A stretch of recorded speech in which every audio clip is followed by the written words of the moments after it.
Kami sajikan menu diskusi pertama di Kompas Petang, Saudara. Usai mantan Menteri Agama Yakut Khalil Qaumas ditetapkan sebagai tersangka dugaan korupsi kuota haji 2023-2024, Komisi Pemberantasan Korupsi segera memanggil Yakut untuk diperiksa. KPK ingin mendalami diskresi atau keputusan yang diambil Yakut semasa menjabat sebagai Menteri Agama. Dalam melakukan pembagian kuota haji disebut oleh KPK bertentangan dengan ketentuan, yakni sebesar 50% untuk haji reguler dan 50% untuk haji khusus usai pemerintah Arab Saudi memberi tambahan kuota haji tahun 2023-2024 sebanyak 20.000 kuota. Padahal sesuai aturan, kuota haji seharusnya dibagi 92% untuk haji reguler dan 8% untuk haji khusus. Dan dilakukan diskresi, di mana diskresi tersebut bertentangan dengan ketentuan perundangan penyelenggaraan haji di Indonesia. Tentu dari proses diskresi itu kemudian KPK mendalami motif dan inisiatifnya seperti apa. Di sini KPK juga masih paralel menunggu hasil hitung kerugian keuangan negara oleh kawan-kawan BPK. Tentu kita semua juga berharap proses hitung bisa segera tuntas. Tidak ada. Terima kasih. Lewat keterangan tertulis kepada Kompas TV, kuasa hukum mantan Menteri Agama Yakut Khalil Qaumas mengaku menghormati langkah yang diambil KPK setelah penetapan tersangka kliennya.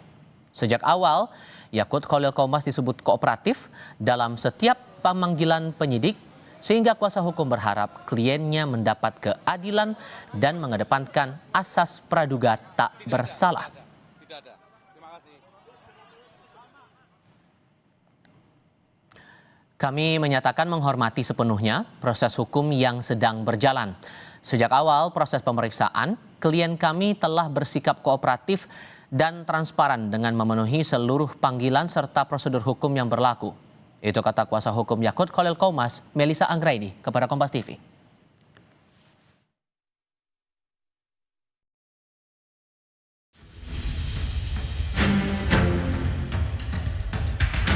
KPK telah menetapkan 2 orang sebagai tersangka.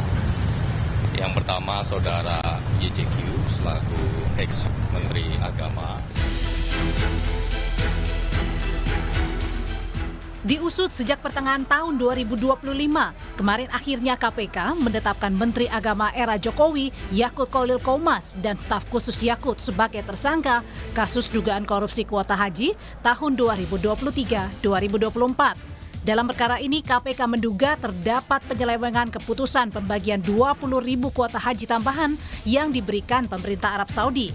Berdasarkan Undang-Undang Penyelenggaraan Haji dan Umroh, ditetapkan kuota haji khusus hanya mendapat jatah 8%, sementara 92% adalah milik kuota haji reguler.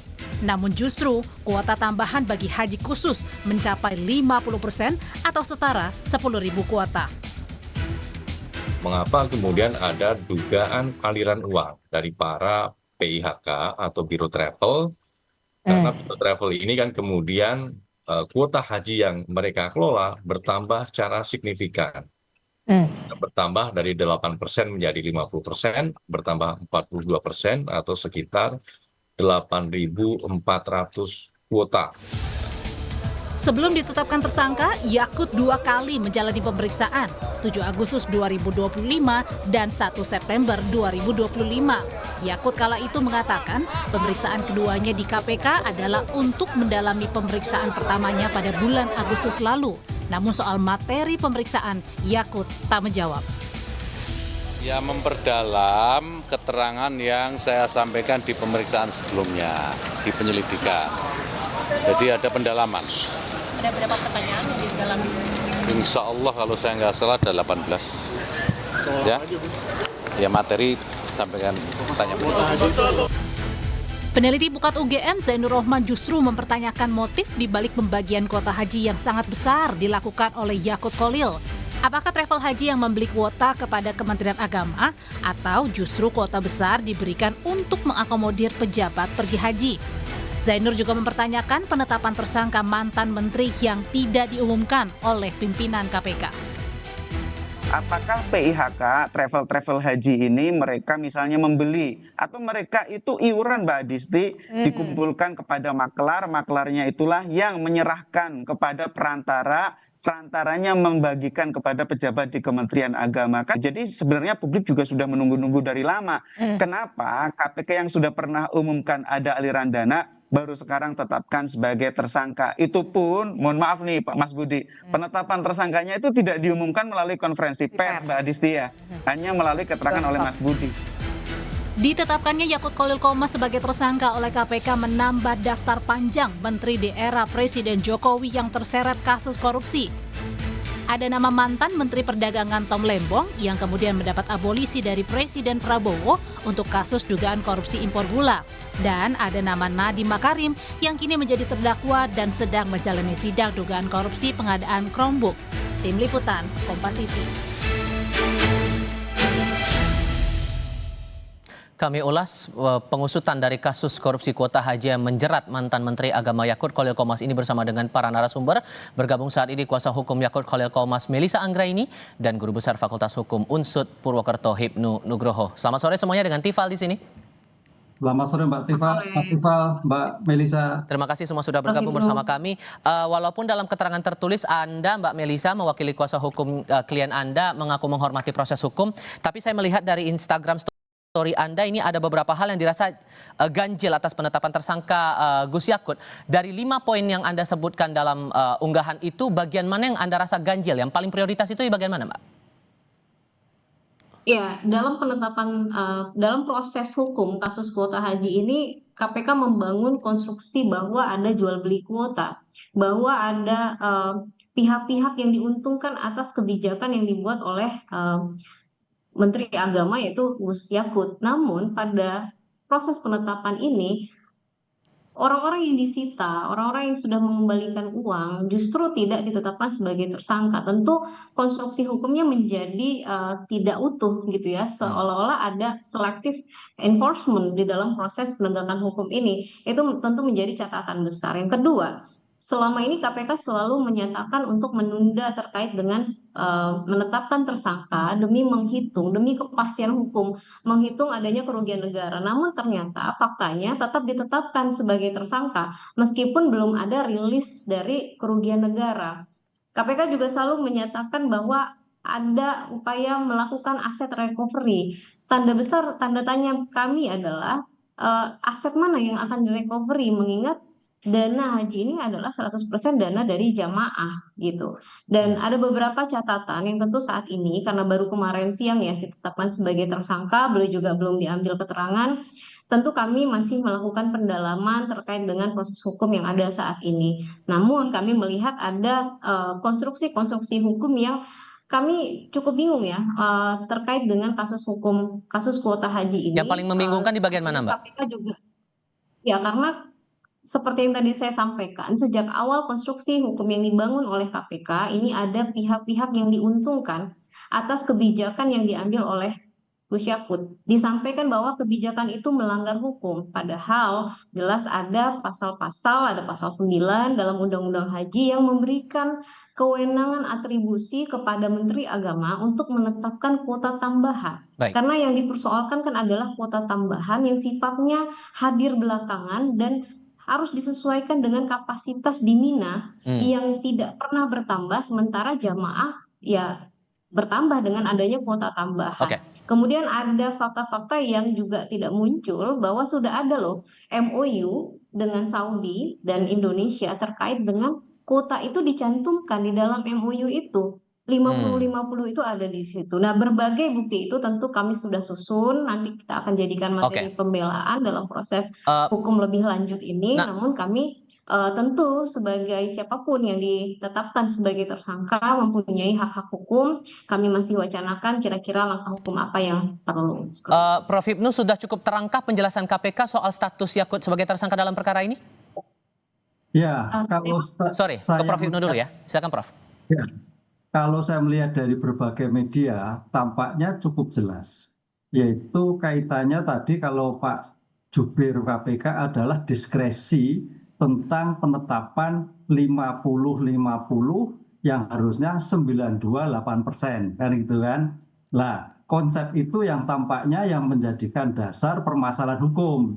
Karena kalau kita lihat dalam Undang-Undang Haji itu 92-8%, kan itu. Oleh karena itu menurut KPK adalah juga tambahan pun juga 92-8%. Tapi kemudian kan ada alasannya bahwa sudah ada MOU dari pemerintah Arab Saudi dengan pemerintah Indonesia. Apakah itu tidak dipertimbangkan juga seharusnya? Ya, makanya di situ saya kira suatu perdebatan nanti Mbak Melisa melihatnya apakah perjanjian yang kaitannya dengan Arab Saudi dengan kondisi yang ada di situ bisa dipersamakan atau tidak. Ini yang menjadikan suatu konstruksi hukumnya, pertentangannya. Oleh karena itu dalam hal seperti ini memang harus dikaji secara komprehensif terhadap kondisi bagaimana situasi di Arab Saudi kan itu, dan situasi dalam konsep penambahan kan itu. Ini yang menjadi menarik. Dan menarik juga Mbak Melisa tadi, memang betul. Pertanyaan setelah kita tunggu kenapa hanya 2, kenapa tidak lain? Karena dalam suatu percepatan haji itu kan biasanya kan ada suatu unsur suap. Haji korupsi itu kan ada penyalahgunaan kewenangan yang kaitannya kerugian. Nah ini kerugian tadi sudah dihitung. Kemudian kaitannya dengan suap. Nah pertanyaannya, apakah ada suap percepatan terkait dengan untuk mendapatkan haji yang bersangkutan? Ini saya kira juga belum terlihat. Padahal kalau kita baca di berbagai media ada 400 biro kan begitu. Ini yang menjadikan suatu konsep delik korupsi yang 7 jenis itu paling tidak itu ada kaitannya dengan suap, ada kaitannya benturan kepentingan, ada kaitannya dengan terkait dengan penyalahgunaan kewenangan yang merugikan keuangan negara. Lah ini tampaknya baru 1 Mas Tifal, yang lain belum. Apakah ini belum itu menyusul setelah kemudian ataukah bagaimana kebijakannya? Itu yang kita tunggu berikutnya seperti itu. Atas MOU itu Mbak Mel sebetulnya dalam pemeriksaan sebelum-sebelumnya sudah pernah diserahkan juga ke penyidik atau belum? Iya, seluruh dokumen, seluruh keterangan terkait dengan MOU itu sudah disampaikan dan di dalam pemeriksaan sebelumnya. Nah, bahwa MOU itu kan sudah inline dengan peraturan, dengan Undang-Undang Haji pasal 9 yang jelas-jelas mengatakan bahwa terkait kuota tambahan itu ditetapkan oleh menteri. Lalu ada pula aturan turunannya di dalam peraturan Menteri Agama nomor 13 dan nomor 6. Kemudian dibuatlah di dalam MOU pula dan itu menjadi undang-undang. Karena apa? Kebijakan memberikan kuota pokok itu ada di dalam organisasi yang disebut OKI. Tetapi untuk kuota tambahan maka menjadi privilege daripada Saudi untuk memberikan, sehingga dituangkanlah di dalam MOU. Mereka juga perlu memastikan bagaimana penempatan Anda terhadap jamaah, keselamatan jamaah dengan pemberian kuota ini. Nah, lalu dituangkanlah di dalam MOU itu berapa dari kuota reguler itu yang bisa diberikan, dari kuota tambahan yang bisa diberikan ke haji khusus, dan berapa kuota tambahan yang bisa diberikan ke haji reguler. Sehingga mengabaikan itu tentu justru sebuah kesalahan juga kepada beliau. Tambah lagi, semua proses itu dipertimbangkan berdasarkan kapasitas yang bisa mengakomodir jamaah di Mina terutama. Kalau melihat on keselamatan. Prof. Hipnu, kalau melihat konstruksinya lagi, rasanya harus apa lagi yang harus disempurnakan lagi ataupun harus dipertegas lagi? Karena kan sampai sekarang dari KPK juga belum memberikan penjelasan soal ini. Ya, artinya gini, konsep kuota haji itu maksudnya seperti apa? Sebagai bentuk percepatan yang daftar tunggu yang sekarang ini, yang 20 tahun, 30 tahun, ataukah kaitannya dengan sekedar tambahan kuota? Nah ini spirit ini harus tegas, karena spirit ini kaitannya dengan untuk mengurangi daftar tinggi, daftar tunggu, berarti apakah harus menyesuaikan dengan Undang-Undang Haji, apakah ada MOU. Nah ini yang juga harus dijelaskan oleh pemerintah. Kalau itu kaitannya dengan daftar kecepatan terhadap daftar reguler, mungkin masuk kualifikasi itu berarti ada sesuatu yang tidak tepat kan itu. Tapi kalau memang diserahkan kepada pejabat publik yang bersangkutan, lah itu Mbak Melisa yang tahu. Ini kondisi praktis, makanya saya melihat spirit dari kuota 20.000 itu dalam percepatan seperti apa. Ini yang harus dipertanggungjawabkan, harus dilihat sehingga jangan sampai terjadi ada permainan-permainan terkait dengan suap, terkait gratifikasi yang kemarin kita baca ada biro-biro yang terkait untuk mendapatkan kuota. Ini yang jadi problemnya seperti itu. Nah, soal lainnya Pak Ibnu, ini kan tradisi KPK biasanya kan ada pemeriksaan dulu atau penangkapan dulu baru kemudian ditetapkan atau diumumkan ada yang tersangka dalam satu perkara. Nah, sekarang polanya justru pengumuman tersangka dulu dan belum ada penjelasan. Dan ini bagian dari strategi saja atau gimana Anda melihat ini, Prof. Hipnu? Ya, saya kira sekarang bagian strategi ya, karena masing-masing penyidik itu apakah kejaksaan, ataukah kepolisian, atau KPK itu dalam rangka melindungi hak asasi manusia, kan gitu. Apalagi di Kuhap baru itu nggak boleh mempertontonkan hanya sekedar baku keluar, kan itu yang terjadi. Saya kira ini sebagai bentuk batu uji terhadap undang-undang Kuhap baru, walaupun KPK ada 2 undang-undang, kaitannya undang-undang korupsi dan Kuhap baru, termasuk terkait dengan bagaimana konsep penetapan tersangka. Ini saya kira berubah sesuai dengan kondisi yang ada dengan pelindungan asasi manusia. Tapi intinya sama, bahwa penetapan tersangka berdasarkan 2 alat bukti yang cukup ditemukan. Oke. Sehingga saya bisa bilang bahwa dari pihak Gus Yakut keberatan dengan penetapan tersangka ini, Mbak Mel. Apakah akan pra-peradilan? Ya, tentu wacana itu sedang kami lakukan ya pendalaman kira-kira langkah hukum apa yang dilakukan. Tapi mungkin sedikit ya, Mas Tifal, terkait dengan kuota tambahan seperti yang tadi Prof. Inu sampaikan, bahwa sepanjang sejarah di Indonesia paling tinggi kuota tambahan itu adalah 10.000, tidak pernah bisa lebih dari itu karena kapasitas di Mina terbatas. Belum lagi kalau ada perbaikan. Tahun 2023, 8.000 kuota tambahan itu sudah kredit dan insiden luar biasa. Tahun 2023 itu menjadi sebuah kajian tersendiri terkait dengan penyelenggaraan haji 2024. Sehingga kalau disampaikan ada 8.400 jamaah yang jadi gagal berangkat atau antriannya jadi rusak karena kebijakan ini, tentu kami juga akan melakukan pembelaan dengan materi-materi yang kami miliki, bahwa yang ada justru ada 10.000 jamaah haji yang semestinya belum masuk ke dalam list keberangkatan tahun 2024, namun jadi berangkat dengan adanya kuota tambahan. Kenapa tidak 18.400 kalau dengan hitungan 928? Karena kapasitas tidak memungkinkan, mau diletak di mana jamaahnya. Kira-kira seperti itu pandangan dan pertimbangan dari Gus Yakut mengambil kebijakan itu demi keselamatan jamaah. Baik. Dan itu saya rasa sangat bisa di-challenge. Oke, untuk perkara ini Prof. Hipnu sebetulnya kan bukan sekali saja begitu, apalagi di lingkungan Kementerian Agama. Menurut Anda modus yang biasa dimainkan untuk bermain di lingkaran pengurusan kuota haji dan lain-lain ini di mana? Ya, tampaknya. Prof. Hipnu silakan.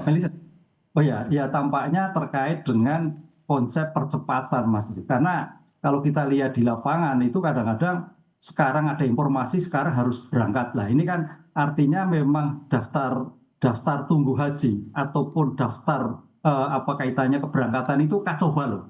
Nah, pertanyaan kacau balaunya seperti apa? Apakah karena ada kepentingan tadi? Apakah menunggu suatu jabat kaitannya dengan informasi yang lain? Ataukah memang dibuat seperti itu sehingga jamaah kita menjadikan terpental-pental gitu loh untuk mendapatkan suatu kursi kan gitu. Karena kalau kita lihat di lapangan, kami di lapangan, teman itu baru seminggu sampaikan harus berangkat atau 2 hari harus berangkat. Lah, ini kan sulit sekali. Lah, kenapa tidak tersistem? Lah, pertanyaan ketika ketidakteraturan dalam hal daftar tunggu haji yang selama ini kita lihat, termasuk saya pun 2017 sampai sekarang belum ada tanda-tanda. Ini apakah memang karena faktor itu atau faktor lain? Itu Mas Tifal. Ini yang saya kira diungkap oleh penegak hukum. Oh, ternyata ada faktor X, faktor C dan sebagainya. Oh, ada kebijakan yang mungkin disalahgunakan. Nah, itu yang terjadi. Mungkin seperti ini kalau kita lihat gitu. Oke, dan ini bukan satu nama saja ya Prof, di lingkaran mantan menteri di era Presiden Joko Widodo yang terjerat kasus korupsi. Dan polanya menyasar menteri kalau saya lihat pola yang dimunculkan atau diusut oleh KPK belakangan ini. Ini memang bagian dari strategi menurut Anda, Prof. Hipnu? Ya, mudah-mudahan ini bagian strategi yang terakhir. Kalau yang kemarin-kamarin kan tentang pengadaan. Tapi kalau sekarang ini juga bagian pengadaan, tapi pengadaan haji. Tampaknya memang dalam konstruksi pengadaan ini ada problem-problem besar harus dibenahi. Sehingga permasalahan ini jangan sampai terjadi permasalahan di kemudian hari. Karena memang namanya kaitannya kebutuhan pengadaan itu luar biasa. Banyak orang-orang punya kepentingan, banyak orang-orang mempunyai suatu keinginan. Sehingga ketika ketika integritas seseorang pejabat tidak bisa dikendalikan, ya integritas yang tidak tangguh, ya kejadian mungkin seperti ini. Oke, terakhir Mbak Mel, karena kabarnya akan ada pemeriksaan setelah bersatu sebagai tersangka, sudahkah ada dari pihak Anda menerima surat panggilan dari KPK? Ya, sejauh ini belum ada ya, tetapi apapun itu, tentu kami tetap memegang teguh untuk kooperatif dengan seluruh proses hukum ini dan berharap semua proses hukum yang dihadapi ke depan itu adalah proses hukum yang berkeadilan, yang transparan, yang sesuai dengan prosedur. Baik, Mbak Melisa Anggraini, Prof. Hipnu Nugroho, terima kasih banyak sudah berbagi informasi bersama kami kali ini. Sehat selalu semuanya, selamat sore.